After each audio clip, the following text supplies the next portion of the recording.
People always ask me how it was to work professionally with the circus for all these years. And throughout 16 years, I've seen some crazy stuff, whether I was working under the tent, five-star hotels, or amusement parks. I've experienced quite a lot. Some bad experiences and some very good ones. Today I decided to share 3 of my favorite lessons I have learned with the circus and how it affected my life. Starting with number 1. Communication gets you further than your skill. I remember that in the year of 2020, right after COVID was pretty much over in Europe, and they have lifted the restrictions, I was scrolling on my Instagram and I saw an opportunity to work at an amusement park in Europe as a circus performer, diving from heights, putting myself on fire, and pretty much doing things I haven't done before or have never experienced. At this point, I was in a very bad shape and I had a very bad demonstration video showing my lack of skills and good execution. But I got in contact with the guy anyway, and we kept communicating back and forth through 2 weeks. And so he decided to hire me despite my lack of skills.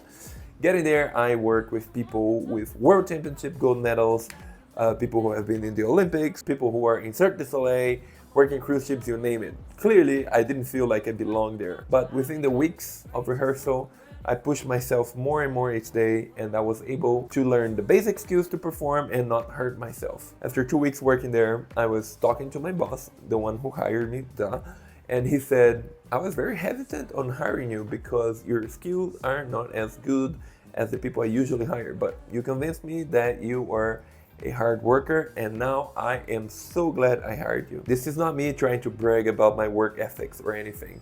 Throughout the years when I worked as a circus performer, I always tried to get to know people, work my communication, simply because I had interest in them and genuinely liked them. When I was hired to work in Europe, I finally understood it clicked that you need to work in more than one skill. You need technical skills, but you also need to work on communication skills.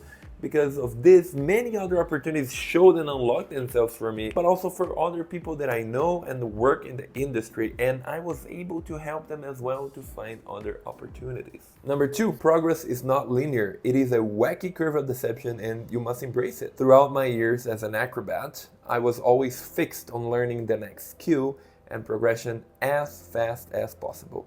Even if, that meant skipping said drills that would help me understand the movement better and not hurt myself. I was always stubborn, but I was always there trying to learn and progress. When I met people who were, way better than I was always listening to them, to what they had to say, but in the back of my mind, I was telling myself that I should try my way, because that's how I've gotten where I am. I was stubborn. I got injured so many times in this process, and some of these times, because of the danger of the things I was doing, I could have gotten paralyzed, or even worse, I could have died out of my stubbornness. My friend, who's a world champion, would say, dude, you gotta go through the basic things first so you can do this better and not hurt yourself. And I would ignorantly reply, nah, I can do this, just to go and crash later and hurt myself badly. I heard this sentence from my brother first. But over the years, also talking to friends who are highly successful in their areas or successful acrobats, they would always say, progress is not linear. It is frustrating at times. You see, this is progress. At first, you are learning so many things, right? And then you are improving so fast and it's exciting until you hit a plateau, or worse, you start to decline because your muscles are aching, your body is recovering, and you're still there frustrated because you don't move fast enough. That was me. Once I understood that it was part of the process and I was able to become the best acrobat that I ever was, work needs to be put on constantly, and after that, result will come regardless. It is just not how we expect to be. Sometimes we want the progress to go like this, but no, it's a crazy line. Sometimes you go all the way up here and you need to go all the way down here, recover, so you can do this, and then this, and then this. And sometimes you're gonna decline because your body just gets tired, and you need to accept the fact that progress takes time, and I just couldn't accept it. Number 3, know when to call it a night. Whenever you start a new contract or a new job, you're always excited to meet your team, party with them. This is very exciting. Sharing experiences. You start drinking and you go for 1 drink, 2 drinks, 3 drinks, and when you see it, you are very drunk, knowing quite well that you have to do a show on the next day, at least in my case. And this could harm you on stage You ignore your body's signals and you keep going.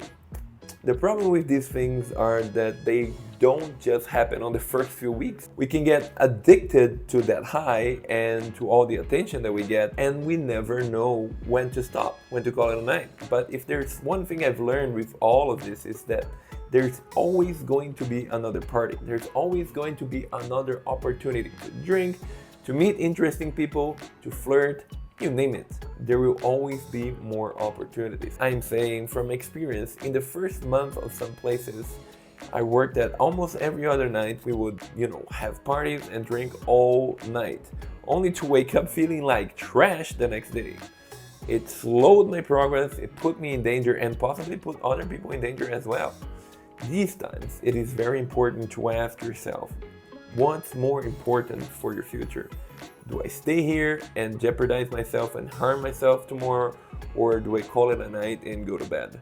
For most times after I had learned the lesson and I called it a night, I was the most energetic person on stage because I was simply rested, and I thanked myself for prioritizing my health. Throughout the years, I've done some crazy stuff and I've experienced a lot. And sure, while there are other things to worry about and more things that I have learned on this path, these are my top 3 favorite lessons that I wanted to share with you today. I hope you enjoyed it, and if there are other things you would like, to know from my circus life, please leave it in the comments and hit that like button and subscribe so you can see, more content like this from me. I hope the best for all of us in our journeys, and much love, and I'll see you in the next time. Bye.